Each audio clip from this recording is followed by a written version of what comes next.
Well, welcome back to Tough Men of Faith. What's up, RT? How you doing? I'm doing good. Good. Um, yeah. You ready for this? No, but Okay. I'm excited to do it. We have Yeah. a guest with us that we'll introduce here in a minute. Yeah. And I just ran in here on my bike. I've been running all day. Yeah. I love it when you come running into the place with your helmet on. I was taking it off as I came in the building, so Well, I'm you scared know. the kids. We saw over you. Here. I've had 6 different locations for meetings today. Really? Been downtown, 30 minutes south of that, Okay. all in the middle. Wow. Yeah, So you've been everywhere. I've been everywhere. Nice. Take the bike and I'm never late. Yeah, we talked about this before. We have. Yeah. Let's not talk about it again. Right. So welcome back to Tough Men of Faith. Yep. How's that? Yeah. Thankful for our sponsor for this season, Yep. Workforce chaplains. Workforce Chaplains. Yeah. Yep. If you're looking for some extra support for your staff, check them out at Workforce Chaplains. Marcus Yeah. Schrader, man, just does a great job at what they're doing there. So, Yep. That's awesome. Yep. Appreciate them and sponsoring us this season. So Yeah. let's introduce our guest. You ready? Do you want to introduce him or you want me to? Yeah, dude. I'd love to introduce him. We talked about him just a couple weeks ago, I think. You Was and it I good? did? Was it Yeah. good? Yeah. We talked about you on the All right. podcast. Oh, We did. man. Matt Roller. Hey, Welcome. buddy. Thank you. Good to see you. I love the energy that RT is bringing in here. Like, Yeah. Yeah. It's definitely not me. It's all like, him. are you ready Oh. for this? No. Like, oh, great. We need to, try No, this we're- next week or something. We were talking about memorable guests that we've had on the podcast. Yeah. I think yeah. your name was top 3, Oh, wow. I mean- how many have you had, actually? like 4. Okay. So No, it's been at least 5. yeah, It was probably more the topic because we've talked about pornography and everybody can remember that. Yeah. So, here we go. Well, and we're back in the closet then. When you came out yeah, first time, right. no Yeah. video. now we're wide open in this big room, Yeah, so big it looks room. good. Yeah. Thank you. I'm not as afraid as We're I was upgrading. last time. Yeah, no kidding. You get closet an 8 by with get an 8 by blankets 12 hanging. room with 3 other people. That changes things. Then you're the It's one. a That, little creepy. then you bring up pornography, and that I put everybody back in their chair You a all little bit. put me in that situation. That's all on you guys. We got a lot of feedback from that episode. So Okay, yeah, I'd cool. encourage you guys to go back and listen to that. It's back season 1, I think. Right? It's been a while. Season Yeah. 1 or season 2. Yeah. So what's taking you so long to get me back here? Well, we figured you were really busy. Yeah. Oh, okay. Yeah. We've heard about all the growth and the things that you're doing Yeah. at your church. And There you go. Big I- shot pastor, man. You don't have time for us. Yeah, right. I need a motorcycle, I guess, to get me around from Yeah. meeting to meeting. You'd definitely be a lot cooler pastor. I mean, you look cool in here, though, in your button-down shirt, man. Oh, thank you. Yeah. Yeah, you look thank good. you very Yeah. much. You're looking trim. I try fit. to. I have lost weight You've- actually. Yeah. Yeah, I've been working out, eating better. What does that look like for you? Do you mind sharing what that looks like for you? Yeah, Because you're a so- busy. Very Is much. it okay to so. say you're midlife, like middle Oh. age? I feel like I am at the middle stage of my life, so I'm Yeah. 51 now. Okay. But to me, I always think this is going to be my best decade, right? Yeah. So, Lord willing, if I live to 60, I'll say the same thing. yeah. Yeah. But, I've been heavy most of my adult life, most of it because of just not discipline and eating, because I love to eat. I'm a foodie, mostly junk food.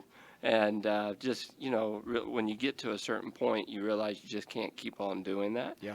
And so I always loved working out, but I always loved eating bad more than working out.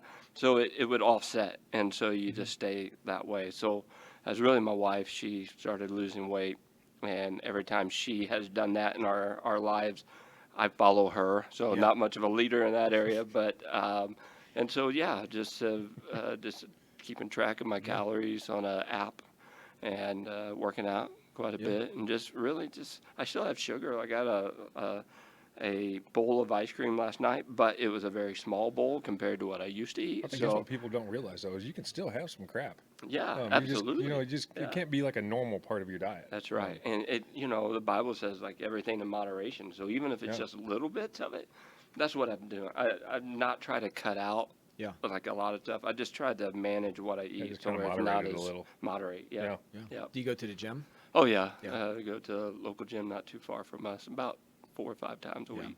You Yeah. lifting or doing cardio? Both. Both. Both, yeah, because my heart, I have an aneurysm in my aorta, so which is stable and all that's good. Mm-hmm. So, but the thing that can make that thing expand is high blood pressure. Yeah. So I run to keep my blood pressure good, but I do like doing weights as well. Yeah. Yeah. Nice. So, yeah. Yeah. Well, I'm hoping I still have like 8 pounds to lose so I get to my goal, and Yeah. we'll see. That last like 10 pounds, I think, is the hardest. Oh, really? I don't want to discourage you. I can say are you a pastor? I mean, you're supposed to encourage people. No, I'm not that type of pastor. You're not an encouraging pastor. Have you ever listened to my sermons? I can't handle it. Sorry, I Yeah. feel sad. Well, I don't want you to listen to them because you'll find out I'm really just listening to yours and repreaching it the next Oh, week. there So you go. Oh, we're always a man. week behind you guys. Oh my goodness. Well, I feel sorry for Villa all of a sudden. Yeah, well, you definitely should. Yeah. Yeah, somebody asked me recently, hey, because they were merging churches together, and they asked me, what's my experience of church merger? And I said, well, it's when people leave IBT to go to another church. That's the only experience I have with a Yeah. church merger. They merge with somebody else. So, Yeah. so I know what that's like. Yep. Yeah, Every pastor does.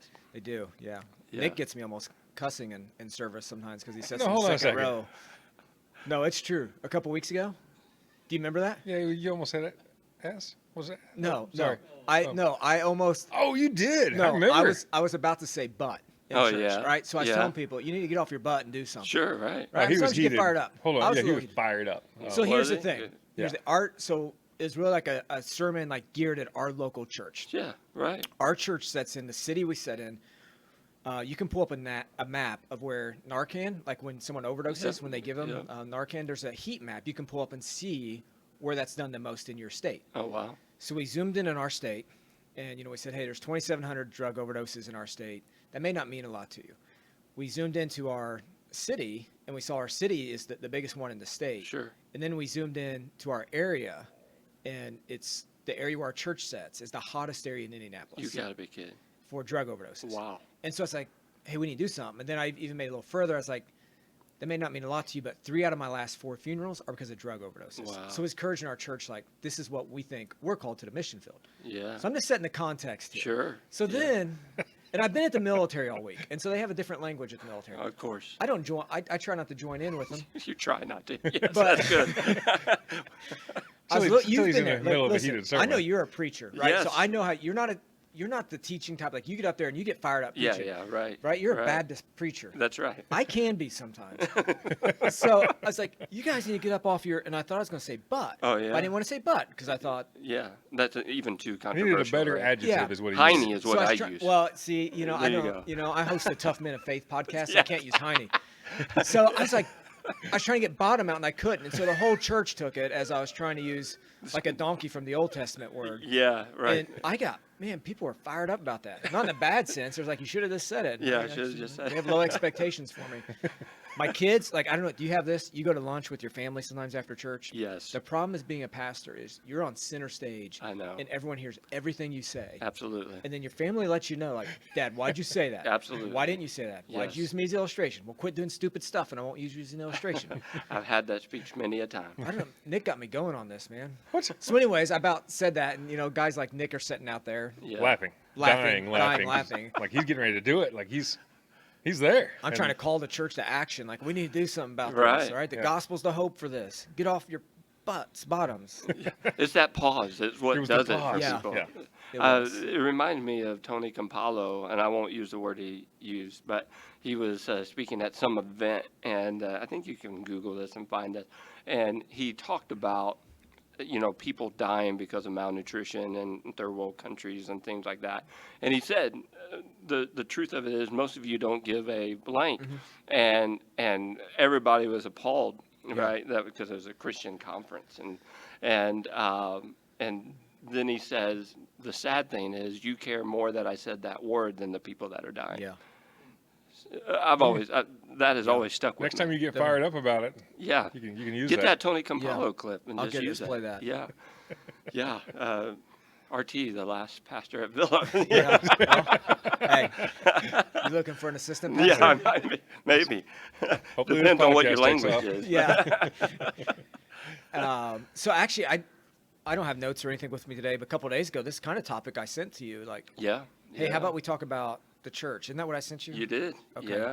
Do you remember yeah. specifically? It's going to help Nick and I out here. Yeah, you actually gave me 3 different kind of points or sub-points. One, why do we need the church? Okay. What to look for in a church. Yeah. And then how do we evangelize men specifically? So, Yeah, this would be a good discussion. What I really appreciate about you is like you're you're a local church guy, like through and Yeah, through. You have been right. for years. Yeah, same church all my life. All Same through. church all your life. Yep. And you encourage other churches, Uh-huh. right? So I was just Yeah. sharing with Nick before we jumped on here that you started at your church a couple months before I started here at my Yeah. church, and you showed up my first or second day to pray with me, Yeah, right. just to kind of encourage. Yeah, thank you. Because, well, not to toot our horns, You but can toot mine, you just can't toot your okay, own. the truth. Not to talk too much about pastors, but Yeah. I never knew what to expect, even though I had been a youth pastor, college pastor in the church.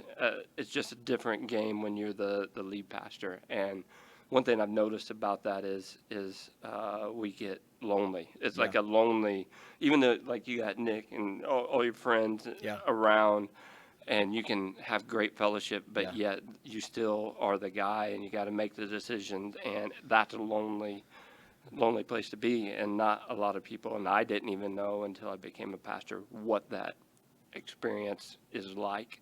And so I think it's good just to reach out to other pastors, let them know you're thinking about them. I agree. I was on staff at a large staff at a church. I was executive pastor, so kind of like the second in charge, if you would, in Yep. some areas. And I remember the lead pastor used to tell me, he's like, "You just don't understand what it's like to sit in this chair." Yeah. And I was young and really dumb, and like in my mind, I would nod my head yes, but in Sure. my mind I thought, he doesn't know what it's like to have my job, and he did. And I was like, it can't be that hard. Yeah. And then you sit in that chair, and it's what you're saying. It's like it's a different ballgame. Yeah. And I think about your wife, my wife, they oftentimes get the brunt of, like, if we say something in a message and make somebody mad, or Yeah. about ready to cuss or something, Yeah. and make somebody mad, they tend to get the brunt of it too, and they had nothing to do with it, right? Yeah. It's like they have to answer for what we do too. Yeah. So I think about them too. So it's a challenge. Yeah. Yeah, but it's also good too. It's good. I think it's true Yeah. in most organizations. The lead person, whether it's a CEO or president of a company, like Yeah. eventually you're the one that's making that call, even if you have a board of directors and stuff, and Yep. you're going to take the heat online and in person. And Yeah, I know. And reality is, as pastors, we have to even answer before God. we do. So it's not just what you have here on earth, but that one day we're going to have to stand before God and give account of all of it. Yeah. So, So- you don't need to reply to the emails on Monday. Just say, I'll take care of this Is in a that few your years. normal off day? No. No, but all those bad emails come in Monday after, Oh, after yeah. I know what you're a saying. rough Yeah. sermon on Sunday. Yeah. You don't have to I give an hear you. account to anybody that sends you an email. Just just write them back. I'll take care of this in a few years. Yeah. Yeah. People are more bold on text or email, Oh, yeah. Rather, Keyboard tough not guys. do it face to face. Yeah. I don't know. We have guys like Nick. They just tell me when I'm preaching how I'm doing, so it's, Oh, there it's you all go. right. Yeah. Would you say, hey? Most churches people yell amen or something. Not here. No. We still have some old timers that do that at Yeah. our church. Yeah. Yeah. Let's jump into it. Yeah. So why is the church important? Yeah, I mean, I feel like we're in a culture anymore that church is viewed differently than when we grew up. You and I grew up in church. Dude, I'm not close to 51, so I don't. Well, I know, Okay. true, but you're just in the decade below that, right? That's true. Okay, so we're close Yeah. enough. And but then I'm in the decade below that. That makes man, me feel you're really young. good. Good. You're young, but you got more gray in your beard than I. It's silver and a little bit of drywall mud. Oh, is that what it is? you know, But I didn't have time to shower today. well, oh my gosh, I'm gonna move over a little bit. Yeah, right. But we grew up, and I think there was a general respect for church. There was a general idea that most people, especially if you're called yourself a Christian, you were going to go to church. And nowadays, it's really not that way in our culture. And I feel like, the whole thing of hypocrites, too many hypocrites there, yada, yada, yada. New term that's come out in the last several years, which I think it's true. I'm not minimizing it, but church abuse. People have been abused at church, or hurt feelings, some hurt that's happened at church, that there's just more people not going. Yeah. And I think the rise in entertainment, the rise in sports things, like back long ago when I was a kid, years and years ago, like we never had anything on Sunday, baseball or football or anything like that, little leagues. And now you have you have little leagues and travel ball and fall ball and winter ball and all this kind of stuff, and that all of it happens on the weekends, Sundays Yep. included. It's kind of taking the priority off of church. It really has. Yep. And it's a sad state of affairs. So I say, why do we need the church? One, Hebrews 10:25 says it's really clear. I think it's Paul that is the author, although nobody really knows for sure. Right. But, he says, don't forsake the assembly of yourselves. Like, Yeah. don't forsake church. Then he goes on, he said, even so much more as you see the day of Christ approaching. So we all know, whatever your view on the rapture is, if it's a pre or mid or post, we're every day getting closer to that. So as we're getting closer to that, we need to be in church more. And so the Bible tells us that we need to be in church. But then I think of it as just a practical thing. And I think, especially since we're mainly talking to men here, I think there needs to be a place where men can see other men as like, what is it, 1 Corinthians 16, where it talks about like Paul's last comments to the church in that letter. He says, watch, stand fast, or stand firm in your faith, right? Yeah. Be sober, act like men, Mm-hmm. and do everything out of charity, out of love. And I feel like church is a place where men, if that's what we're supposed to do, to act like men, to be the man of God that we're supposed to be, that church is a natural place to go see other men doing that. Yeah, it's a good place get to the witness example. that. Yeah, Yeah. right. And that's the way it should be. Yeah. Not always the case, but Right. that's the way it should be. So, so I look at that. I mean, I'm sure we could flesh this out more, but that's good reasons why to Yeah. be in church. Yeah, I agree that sense of community for men is Yep. important. Yes. I would say historically, maybe the last 50 years in our culture, the church hasn't always done a good job letting men act like men. Good point. You show up, you sit, and Yeah. then you show up again that same day on Sunday, you sit some more, Right. then you sit on Wednesday night. I think as men, we want to be called to action, Yeah, we need more. right? We need a Called to mountain to action. climb or something to do. Yeah, I think that's true. And I feel like the sitting, soaking, as I used to hear it, soak and sour, or Yeah. however preachers used to say it, is not a good model. It's not a biblical model. And it's kind of like what we've done for our kids at our church, our teens specifically, but even our kids in the elementary age. We want it to be their church and not just their parents' church. Yeah. And so, because every church has it. You see it where people get into college and they stop going to church. Yep. And so we thought one of the ways that might combat that is if it's their church. So we have kids serving in church, whether it's being a greeter, whether it's working, handing out things, whether it's working with the kids, whatever it could be, we have them do it. And I think it's important. It's to funny call too how action. much more of a sense of community you get when you start serving. Yeah. You feel like you belong. You feel like you have a purpose of being there, other than just being there for the Sunday morning or the Wednesday night. Yeah. You have more of a purpose, and more of a drive to go. Yeah, and I feel, and I tell the churches, I believe that you'll have less complainers in the church when you have more people serving. Yeah. And usually, not always, there's always exceptions, but usually people that complain the most are the ones that do the least. Yeah. And so anyway. Yeah, I agree. That sense of community, I think, is really neat. So why do I think the church is important? I mean, it's for God's glory alone, Yeah. but that community we get. Yep.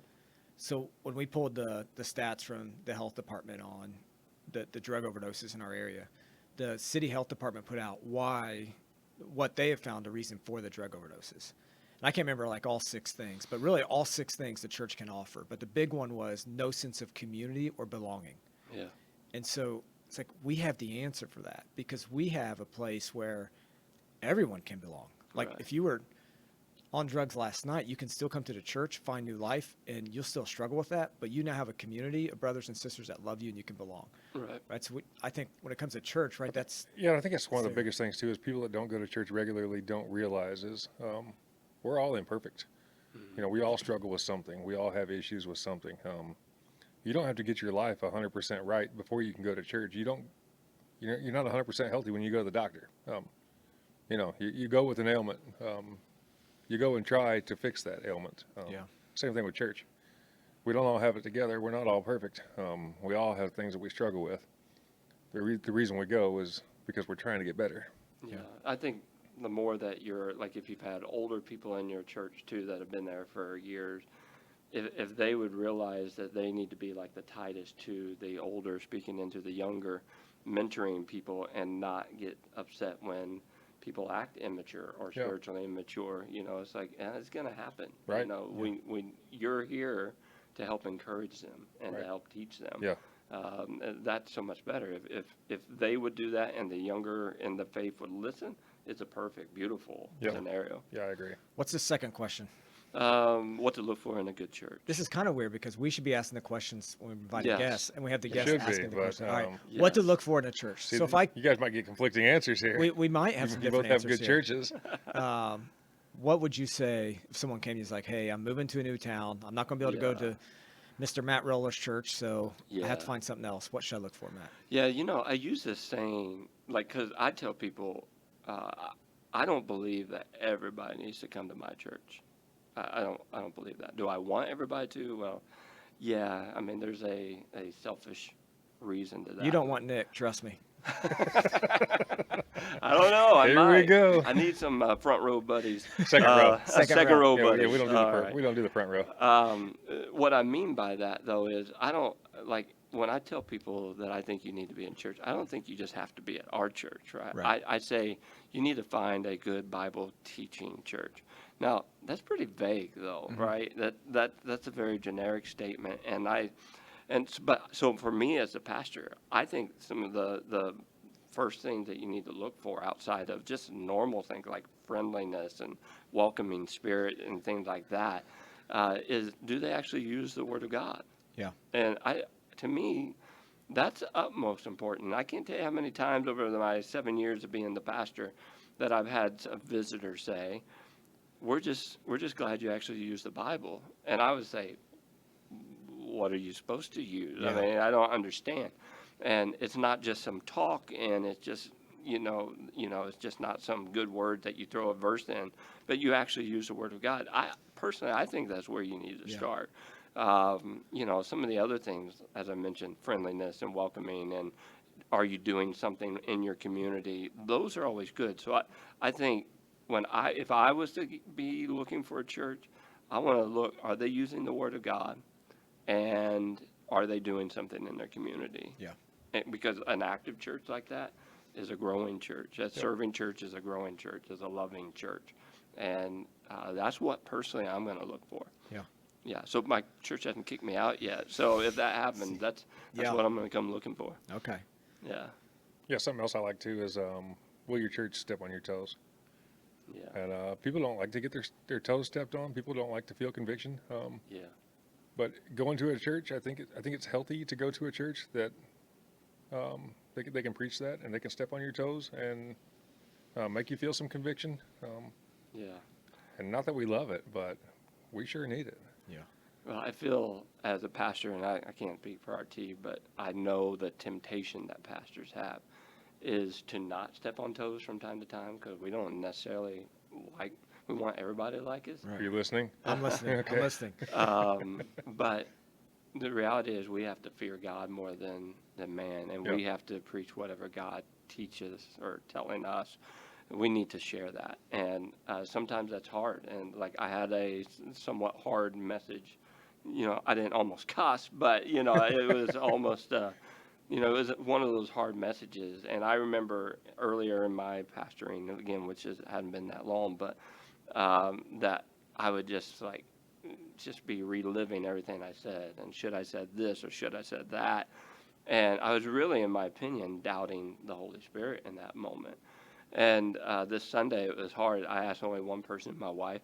I said, how do you think that was? Was it a little too hard? And she said, no, not at all. And she's one that would tell me the truth. I got a story on that one time, I'll tell you, how she told me I did a terrible job at a message. But, that's another story. But so I trust her. And used to be something that would just mess with me for a while. It's like, this is why people are not coming, right? It's because you're just critical or whatever. But the reality as a preacher, you're supposed to fear God more than man. And the Bible tells us all as believers to do that. Don't fear man, fear God. And God gives us things, we need to share it. And so you're right, stepping on toes. It's not like we go in trying to do that. Yeah. But if that's what happens, that's what happens. Yeah. Let's jump in this third one. We're almost out of time here. Oh my goodness, I'm I sorry. know. Time flies when we're talking to you. Yeah, the third one, why evangelize? Yeah. And the why is because I think men, if they can get saved, it does more for their family, for their kids, than what we even probably know. I know there's stats out about it. If you win the man, you're more likely to win the wife, to win the children, win the family. Yeah. And so I think that's super important. I think we as people put too much pressure on ourselves on what to say when we're witnessing. So I tell our church, you're 100% successful every time that you witness, 100%, because you can't save anybody. You're just supposed to share the gospel, the good news.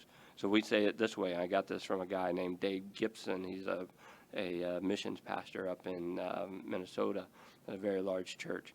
He says people need to know, hear us, listen to their story, tell them our story, ultimately share God's story. And why we witness is because people need to know about Jesus. But people don't really necessarily want to hear about Jesus. You got to have a relationship first with them to some point to hear their story, tell your story about how you were a mess, God saved you. It's all through Christ, and I now have faith in God, and people will get saved. But I think most people, I think we see less happening in this regard because we don't talk about Jesus enough. We talk about everything, sports or whatever, which I'm all for that. I like all of that. But we don't talk about Jesus enough. Yeah. I like those three things. So listen to their story, share your story, and then tell Jesus' story. Yeah. Yeah, that's good. Yeah. Unfortunately, I didn't come up with it. But just take it, man. Yeah. Just own it. Like change a word or two. That's what I do with your sermons. I just I change the know, main I points. know. I'm just kidding. I don't preach an hour and a half. So, because you're long, right? You preach long? No, I'm working on it. But you're naturally a long preacher. Yeah. Because you're smart. You have a lot to say. Not because of that. Oh, okay. Most smart people know how to do it in a shorter amount of time. But yeah, I'm working on it. I'm trying to get 30 to 40 minutes. Okay.